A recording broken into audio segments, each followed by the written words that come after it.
यह much anticipated film थामा movie के टीजर का ब्रेकडाउन जो पार्ट है मैडॉक के सुपरहिट हॉरर कॉमेडी यूनिवर्स का। यहाँ दिनेश विजन, अमर कौशिक, नीरेन भट्ट के माइंड ब्लोइंग दिमाग लेके आ रहे एक love story which can be called a vampire love. और जानने से पहले लाइक सब्सक्राइब कर दीजिएगा, नोटिफिकेशन घंटी बजा दीजिए ताकि अपडेट मिलते रहे आप लोगों को। और वेलकम टू द चैनल जो प्लेटफॉर्म है एमसीयू, डीसी और फिल्मों की हर खबर का। Just a review. थामा है पार्ट ऑफ मैडॉक की super successful horror comedy universe जिसकी डिटेल्स है कुछ ऐसे। मैडॉक का हॉरर यूनिवर्स की शुरुआत हुई थी 2018 की सरप्राइज हिट 3 के साथ, स्टारिंग राजकुमार राव, अपार शक्ति खुराना, अभिषेक बैनर्जी, श्रद्धा कपूर, जिसके राइटर्स थे मेरे फेवरेट डायरेक्टर डुओ राज और डीके, और डायरेक्टर थे मेरे एक और फेवरेट अमर कौशिक। जहाँ फिल्म के अंत में रिवील हुआ कि श्रद्धा एक्चुअली एक भूतनी है। इस यूनिवर्स की अगली फिल्म थी 2021 की रिलीज रूही, जहाँ लीड रोल में थे जानवी कपूर और वरुण शर्मा।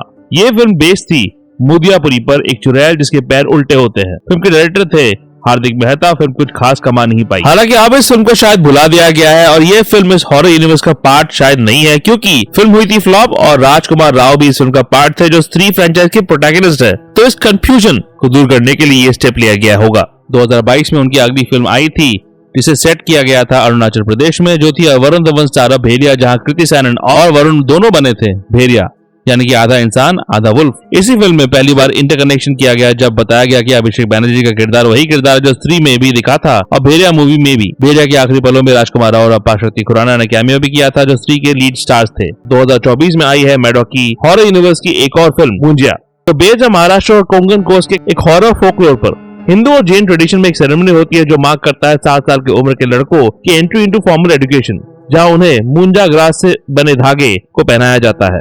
उन्हीं को कहा जाता है मुंजिया। पर इनमें से जिन लड़कों की मृत्यु शादी के पहले हो जाती है, ऐसा माना जाता है कि वो बैचलर वाला भूत बन के पीपल के पेड़ में बस जाते हैं।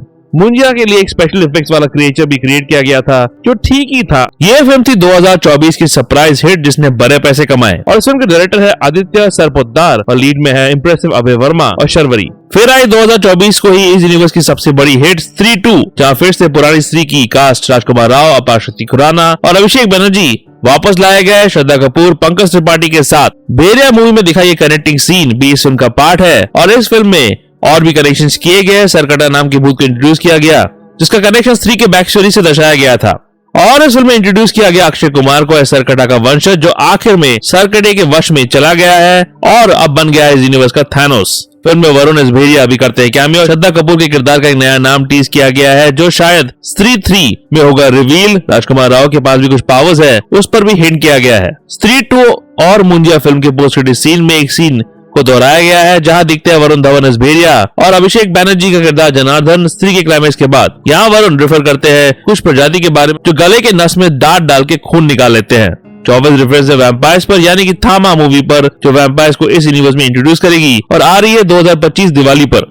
फिल्म है स्टार स्टडेड जहाँ दिखेंगे आयुष्मान खुराना, रश्मिका मंदाना, नवाजुद्दीन सिद्दीकी, परेश रावल और पंचायत फेम फैजल मलिक।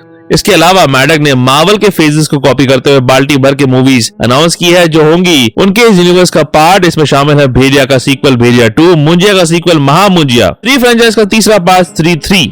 इनके साथ शामिल है कुछ नए एक्साइटिंग एडिशंस। शक्तिशालिनी नाम की मूवी जो आने वाली थी इसी साल पर कियारा आडवाणी जो इस फिल्म को लीड करेंगी, उनकी प्रेगनेंसी की वजह से हो गया ये फिल्म डिले। चामुंडा जिसे डायरेक्ट करने वाले हैं इस यूनिवर्स के एंथनी जो रूसो, अमर कौशिक और आलिया भट्ट का नाम इसके साथ जोड़ा गया है एज द लीड। तो आलिया और कियारा मैडॉक के हॉरर यूनिवर्स में भी है और यशराज के स्पाई यूनिवर्स में भी, वो दोनों तो कहेंगे पैसा ही पैसा होगा। आखिर में इस यूनिवर्स का एवेंजर्स लेवल मूवी हो गया है अनाउंस जिसके टाइटल रखे गए हैं पहला महायुद्ध और दूसरा महायुद्ध, यानी वर्ल्ड वॉर 3 मैडॉक के इस यूनिवर्स में होने वाला है पक्का।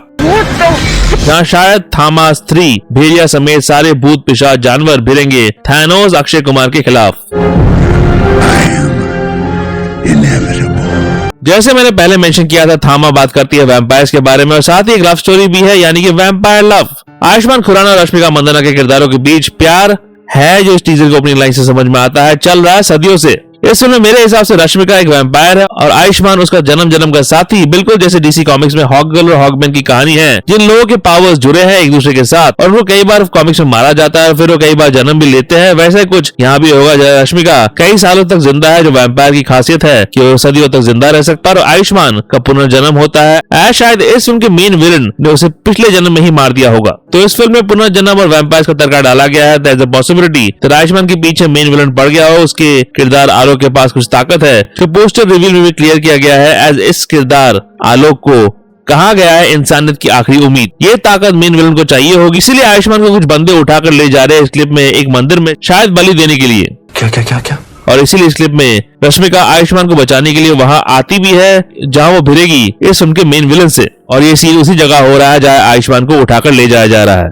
कौन है इस फिल्म का मेन विलन? नवाजुद्दीन सिद्दीकी अपनी किक मूवी की स्पिरिट को जिंदा करते हुए निभा रहे हैं अंधेरे का बादशाह यक्षशासन का किरदार, जो एक क्लिप में दिखता है बंदी बना हुआ एक ग्लोइंग रस्सी से, फिर शायद इस क्लिप में वो आजाद होते हुए भी दिखता है। नवाज इस फिल्म में अपना पूरा 2014 की सलमान खान की किक मूवी के डायलॉग डिलीवरी को ही फॉलो करते हुए दिखता है। मुझे लग रहा है कि नवाज अब रिपीटेबल हो गए, वो धार नहीं रही उनकी परफॉर्मेंसेस में जो पहले थी। वो टीजर की आखिरी शॉट में कहते हैं कि 75 साल के बाद ऐसा असली प्यार देखने को मिल रहा है उनको। ये 75 साल वाला रेफरेंस भी रश्मिका और आयुष्मान के प्यार के बारे में ही होगा जिसे नवाज ने खत्म कर दिया होगा आयुष्मान के किरदार को मारकर।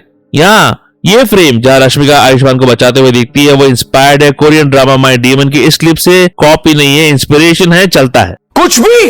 खैर मैडो की हर हॉरर कॉमेडी फिल्म इंडिया के किसी अलग जगह में सेट है। स्त्री चंदेरी मध्य प्रदेश में सेट कहानी थी, भेरिया सेट थी अरुणाचल प्रदेश में, मुंजिया सेट थी महाराष्ट्र में और अब थामा सेट होगी दिल्ली में, जो यहाँ दिखता है ऐसे लिखा आता है दिल्ली हाउस। वैसे भी स्त्री की पोस्ट क्रेडिट सीन में वरुण ने कहा था गले के नस से खून चूस रहे हैं दिल्ली में कुछ लोग। एक्चुअली इस फिल्म का नाम वैम्पायर्स ऑफ विजयनगर होने वाला था। यहाँ इन वैम्पायर्स को पौराणिक काल में विजयनगर एम्पायर का दिखाया जा सकता है जो मॉडर्न डे में अब दिल्ली बन गया है। हालांकि रियल लाइफ में विजयनगर नाम के 2 एम्पायर्स थे, एक साउथ में और एक नॉर्थ ईस्ट में। वही एक और क्लिप में दिखता है उसी जगह जहाँ नवाज आयुष्मान को पकड़े हुए हैं, वहाँ कुछ लोग एक फोक नाटक कर रहे हैं। एक्चुअली ये रेफरेंस है एक हिंदू पौराणिक गाथा पर जहाँ माँ काली करती है रक्त बीज नाम के असुर का वध। रक्त बीज के पास था एक आशीर्वाद जिसे वो अपने आप को रेप्लिकेट कर सकता था अपने खून की हर एक बूंद से जो जमीन पर गिरती थी, जिसने राक्षस को इनविंसिबल बना दिया था। माँ काली उनके सबसे शक्तिशाली फॉर्म में आई और उन्होंने उसका पूरा खून चूस लिया ताकि खून जमीन पर ना गिरे। There's a possibility कि इस पौराणिक कहानी को वैम्पायर्स के ओरिजिन के साथ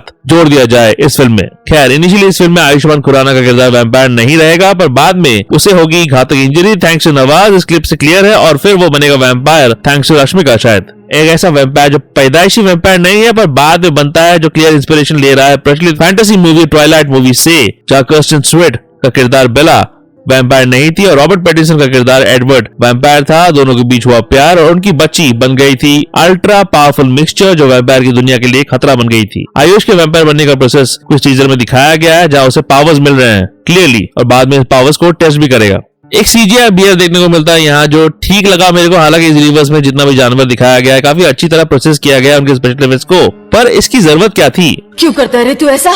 मैडो की हर एक फिल्म में कोई ना कोई आइटम नंबर होता ही है जो काफी पॉपुलर भी हुआ था। स्त्री 1 में नोरा फतेही थी, स्त्री 2 में तमन्ना भाटिया थी और अब ठुमके लगाने की बारी आई है मलाइका अरोरा की, और ये गाना भी शायद काफी पॉपुलर हो जाए। एक क्लिप में बैकग्राउंड में दिखता है एक एनर्जी ड्रिंक का बिलबोर्ड, जिस एनर्जी ड्रिंक में बना हुआ एक वैम्पायर जो बिल्कुल जेम्स गन की तरह रेफरेंस छोड़ रही है यूनिवर्स, जिसे देख के मजा आ रहा है। परेश रावल दिखते हैं यहाँ पर जो निभा रहे हैं राम बजाज गोयल का किरदार, जो शायद चलाते हैं ब्लड बैंक। उनके पीछे लाल रंग के कैबिनेट दिखते हैं जहाँ लिखा हुआ है OAB जो ब्लड ग्रुप्स के नाम है। रश्मिका भी है सीन में उनके पीछे जो अपनी खून की भूख इस ब्लड बैंक के खून से बुझाती होगी। पंचायत फेम फैजल मलिक यानी कि प्रहलाद चा भी है उनका पार्ट, तो प्रहलाद चा हो रहे हैं फेमस। बड़ी बड़ी यूनिवर्सिटीज का पार्ट हो रहे हैं भाई साहब। जहाँ वैम्पायर्स है वहाँ हॉरर कॉमेडी यूनिवर्स का पालतू डॉगी भेड़िया तो होगा ही। वरुण ने स्त्री 2 और मुंजिया के पोस्ट क्रेडिट सीन में ही टीज किया था कि वो इस फिल्म में दिखने वाले हैं और यहाँ दिखाया जाएगा भेड़िया वर्सेस वैम्पायर, ये तो कंफर्म ही है। इस फिल्म को डायरेक्ट कर रहे हैं आदित्य सरपोद्दार जिन्होंने मुंजिया फिल्म को भी डायरेक्ट किया था। फिल्म आ रही है इस दिवाली को। डेफिनेटली एक्साइटेड हूँ मैं फिल्म को लेके, क्योंकि हाँ अमर कौशिक का हाथ हो वहाँ क्वालिटी तो होनी है। आपको क्या लगता है, कैसा लगा ये टीजर? कमेंट सेक्शन में बताओ। लाइक सब्सक्राइब भी कर दीजिएगा। वॉर 2 में यशराज फिल्मों का हर कनेक्शन और मिड क्रेडिट सीन का ब्रेकडाउन है आखिर में, और ऐसे सिनेमैटिक यूनिवर्स की खबरों को देखने के लिए देखते रहिए just an review. Nerdy view के अपडेट्स के लिए और छोटे बड़े स्निपेट्स के लिए फॉलो कीजिए ऑन ट्विटर @ProNerdyView201 में, और ProNeedDiaryBlogspot.com में भी आपको अपडेट्स मिल जाएंगे।